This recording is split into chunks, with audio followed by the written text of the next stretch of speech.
Welcome to the deep dive. Today we're digging into Apple. Yep. We've got some analysis here, basically looking at their financials, valuation, growth plans, and, the risks. Right. And the goal is really just to cut through the jargon, figure out where Apple stands right now, and what their path forward might look like. Exactly. Giving you the key insights from the latest data as of May 13th, 2025. Okay, so let's start with the stock price itself. It's sitting around $210.79. Mm-hmm. And it seems like there's maybe a bit of a boost lately from this temporary pause in the U.S.-China tariff situation. Yeah, that seems to be playing a role. Bit of breathing room there. It does offer some short-term relief, potentially on costs. But, it's important to remember that underlying tension is still there. This might not be permanent. Good point. Now, looking at their recent performance, Q2 of 2025 looked pretty solid. Very solid. Revenue hit $95.4 billion. Wow, that's a 5% jump from last year, right? Mm-hmm. And better than forecast, too. Exactly. Beating expectations suggests demand is, holding up quite strong for their stuff. And that flowed through to the bottom line. Net income was $24.78 billion. Yeah, up almost 5%.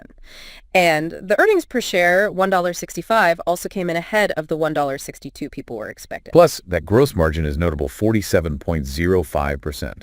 That's quite healthy. It really is. Keeping nearly half of every sales dollar after manufacturing costs. That shows strong pricing power. Gives them some wiggle room. And looking at their balance sheet, their overall financial health seems okay. Oh, definitely. They've got robust cash reserves, and their debt seems manageable. It gives them a lot of flexibility. Right, flexibility to invest, maybe return cash to shareholders, handle bumps in the road. Precisely. It's a strong foundation. Okay, so how does the market view all this? Let's talk valuation. The PE ratio is up there, 33.72. Yeah, that's certainly a premium valuation. Investors are paying quite a bit for each dollar of earnings. And the EV to sales ratio is also apparently among the highest globally? It is. It shows, huge investor confidence in their revenue-generating ability, the brand, the ecosystem loyalty. It's all factored in. But that premium comes with high expectations, doesn't it? Absolutely. Less room for error. And it leads into this other analysis, discounted cash flow, or DCF. Right. Trying to value the company based on future cash flow. And some DCF models are suggesting maybe, just maybe, it's a bit overvalued. Well, yeah, depending on the growth assumptions you plug in, some models suggest it could be overvalued by 50% or even close to 70%. That's a big range. Really highlights how sensitive it is to those growth forecasts. It does. How much future success is already priced in? That's the million-dollar question.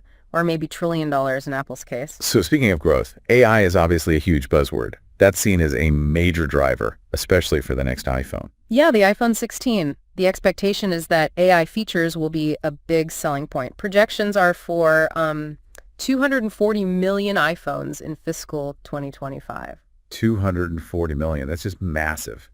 Shows how critical the iPhone still is. It really underscores its importance. Compelling AI could definitely juice those numbers. Yeah, there's the services side, App Store, iCloud, music, all that. Still a big revenue engine. Huge. But it's not without its challenges.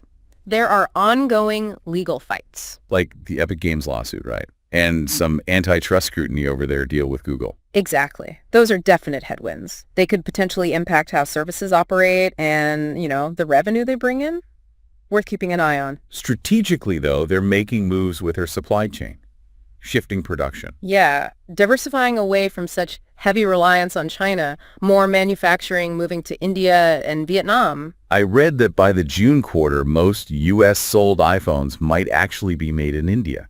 That's the expectation. It's a clear move to reduce risk from those U.S.-China trade issues, makes them more resilient. Which kind of brings us full circle back to the risks. Even with this tariff pause, that trade tension uncertainty lingers. It does. If tariffs snap back, it could squeeze margins or force price hikes. Plus those legal battles we mentioned for services. And the valuation itself is a risk if growth doesn't quite meet those high expectations. For sure. If growth falters, that high multiple might limit how much the stock can actually go up. So putting it all together, it seems like Apple's in a strong position financially right now. Good growth, good margins. Definitely strong fundamentals. And they have clear strategic priorities with AI and services, plus that supply chain diversification. It paints a pretty compelling long-term picture, you could say. It does suggest a path for continued success, but like we've said, that premium valuation and these external factors, legal, geopolitical, they're crucial context. Okay, so the main takeaway for you listening is Apple looks robust currently, with clear future potential. But the high price tag on the stock and those outside risks definitely warrant careful thought if you're trying to understand their position. Right. Which leads us to a final thought for you to chew on.